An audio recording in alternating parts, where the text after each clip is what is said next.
September 2017 has been a fantastic month for indie game releases, with major indie titles being launched to critical acclaim. That being said, this is Clemmy Games, and here are the top 5 indie games you might have missed for September 2017. Starting at number 5, we have The First Tree.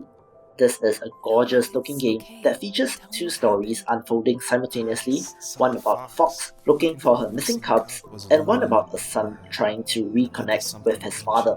I am always on the lookout for beautiful visuals, and this, plus the touching story, are the key features here. Number 4. Dwarf Corp.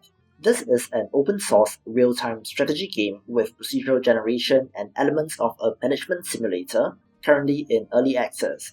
Invariably, the comparison will be made to the granddaddy in Dwarf Fortress, but this game in particular has a unique art style, contrasting 2D sprites with a 3D-ish world. There will be mining, chopping trees, building, crafting, farming, war, magical research, and more scripted events to come, so definitely keeping an eye on this. Number 3. Jetomero, Hero of the Universe. Jetomero is a giant, indestructible, and incredibly clumsy robot who is determined to save the human race. I simply love the premise of a good-hearted but bumbling protagonist trying to ineffectively accomplish its objective, and the comic book-like art style is definitely a plus. Oh, and there are also giant monsters here, which looks great. Number 2. Card City Knights 2. The developer Ludosity is one of my favorite indie developers, since their games have a unique look to them and do share various crossover characters and references. The original Card City Knights was a recommendation on this channel, and its sequel was released early last month, only this time the players play on the same board instead of individual boards, and it has a sci-fi setting instead.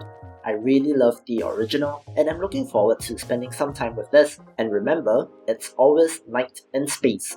And number 1, Fight and Rage. This is a 2D beat-em-up inspired by classic games in the genre such as Streets of Rage, Golden Axe, and Final Fight. It features 3 main characters with alternate paths through the main story mode. Pixel art is fantastic, with vivid colors and flashy animations to boot. While this is a 3-button game, there seems to be an extensive combo system as well as a parry system, plus up to 3-player local co-op, which should be tons of fun.